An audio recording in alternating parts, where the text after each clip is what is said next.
Have you ever had truly fresh mozzarella? I'm not talking about the yellow brick of cheese you get from the grocery store that you grate and put on top of pizza. I'm talking about mozzarella that is made and meant to be eaten right away. That's fresh mozzarella. Typically it's white, it comes in different shapes, it's very mild, and it goes great as an appetizer salad with freshly cut tomatoes and basil leaves.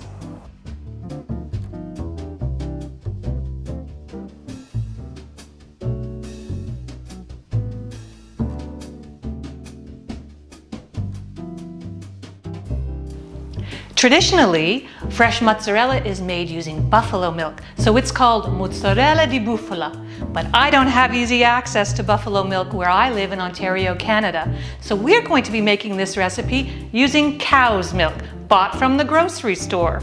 And therefore, this cheese is technically called fior di latte. Now, mozzarella usually takes hours to make, and we're starting with beginner cheese making recipes. So we're going to be making a shortened version of the traditional mozzarella recipe that you'll be eating within the hour. In fact, this is such a fast recipe, it's often referred to as 30-minute mozzarella. Here are the tools that we'll need to make our fresh mozzarella. You're going to be using your microwave, but you'll also need a pot, a thermometer like one of these, a big spoon, a very long knife, some rubber gloves that will protect your hands because the cheese is going to be hot. You'll need 2 bowls, they have to be glass, and 1 bowl full of ice. And we're going to make ice water by adding water to the ice.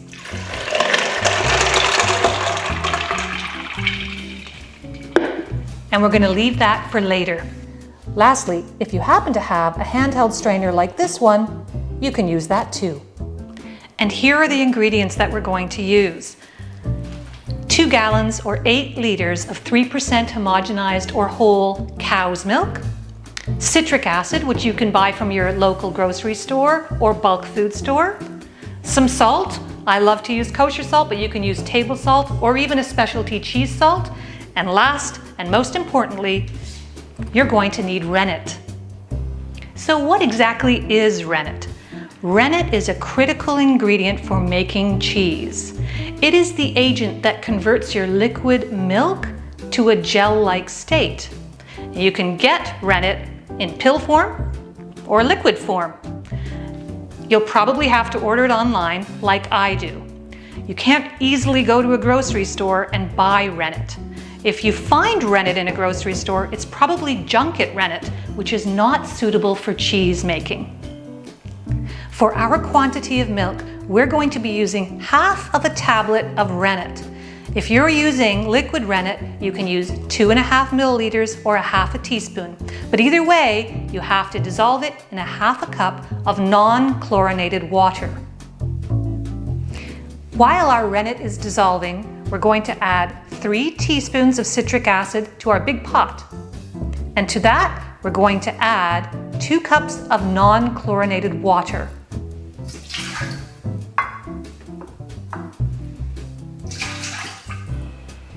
Now we've brought our pot over to the stove and we're making sure that our citric acid is totally dissolved before we add our milk.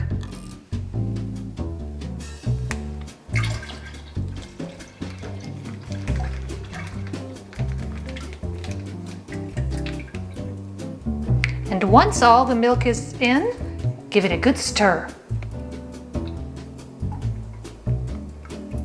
Now we're going to heat our milk to 90 to 95 degrees Fahrenheit or 30 to 35 degrees Celsius. You can use your thermometer to check the temperature every few minutes. Just make sure your stove is on medium to medium low because we don't want to burn the milk. We're also going to be stirring our milk every few minutes so that the hot milk at the bottom mixes with the cooler milk on the top. You might notice that the texture of the milk changes as the milk is heated. That's because of the acidity of the citric acid that we added.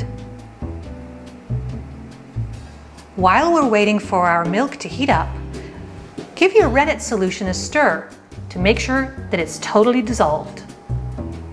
We've reached our target temperature of 30 degrees Celsius or 90 degrees Fahrenheit. It's now time to add our diluted rennet. Pour it in slowly and mix it for a good 30 seconds from bottom to top and turn off the heat.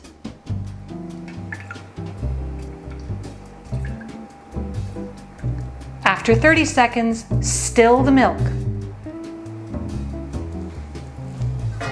Cover it and set a timer for 5 minutes.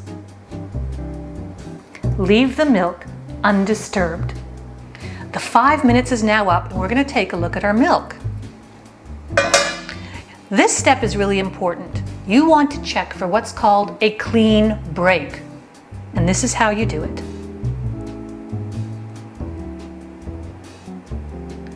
That's a perfect clean break. Do you see how the curds have separated into two? Now for the fun part. We're going to cut the curds. Use your long knife and start from one end of the pot, making parallel lines 1 inch apart or 2.5 centimeters.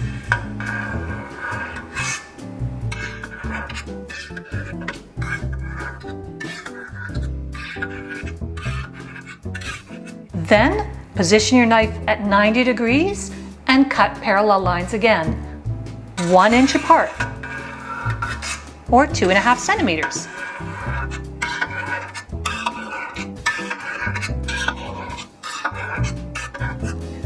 In order to make cubes, we also have to make horizontal cuts, but that's difficult in a tall pot, so do your best to make cuts like this.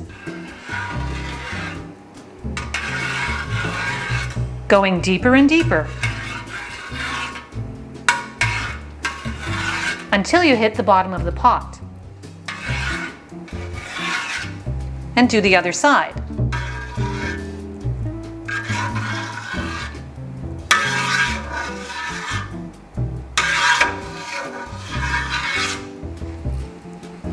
Turn the heat back on and gently heat the cut cubes to 105 degrees Fahrenheit or 40 Celsius while stirring slowly and gently. If you see any very large cubes, cut them with your spoon to try and make them uniform in size if you can.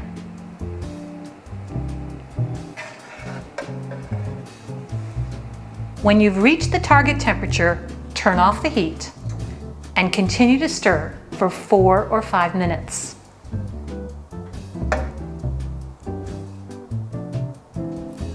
Now it's time to separate the curds from the whey. If you happen to have a strainer handy, you can also use that.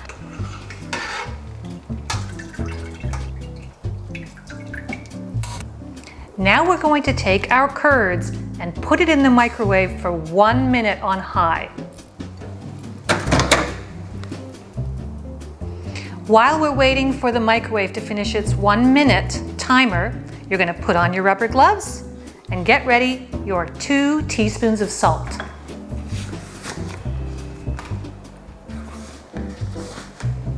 The 1 minute timer is up, so we're going to get our curds from the microwave. Now we're going to pick up the curds. They're a little gooey and we're going to knead them. This will cause more whey to be expelled from the cheese.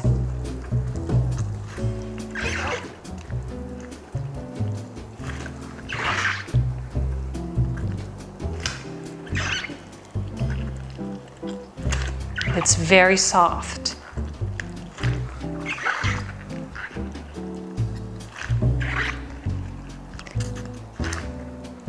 We're now going to hold the cheese and pour off that extra whey. We're going to put this back in the microwave for 35 more seconds. While we're waiting for the microwave to finish, we're going to get our bowl of ice water handy. We're going to knead the cheese again.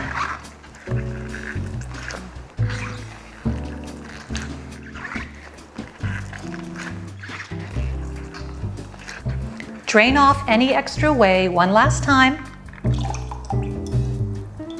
Then incorporate your 2 teaspoons of salt and mix it in.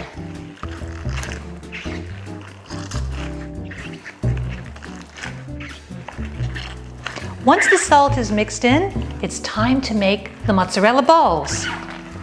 Take a piece and tear it off. Look at that beautiful mozzarella ball. We're going to drop it directly into our ice water.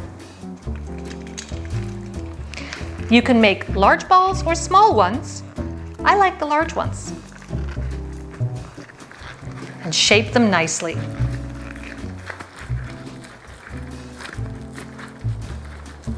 Drop it in the ice water. We'll do a few small ones too.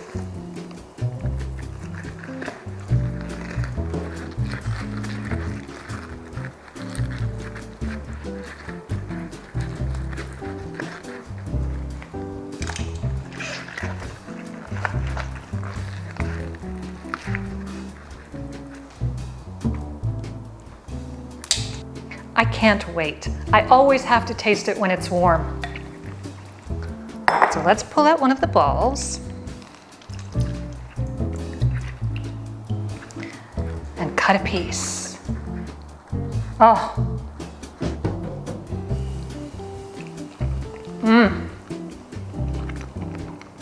That's delicious. Hi everyone! We're outside on this gorgeous day and we're going to make a caprese salad using the mozzarella that we just made inside. I'm here with my friend Sandra. Thank you for joining me, Sandra. You're welcome. Thanks Yeah. for having me. Will you help me make the salad? You bet. What would you like to do? I'll chop the tomatoes. Fantastic. Let's get started.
I just want to let everybody at home know that we have lots of mozzarella that's left over, and a great way to store this mozzarella in your fridge if you can't eat it all at once is to put it in your leftover whey,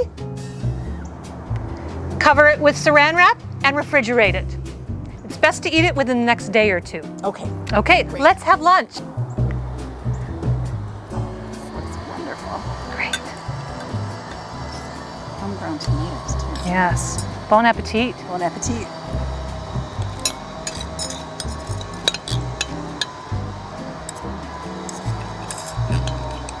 Wonderful.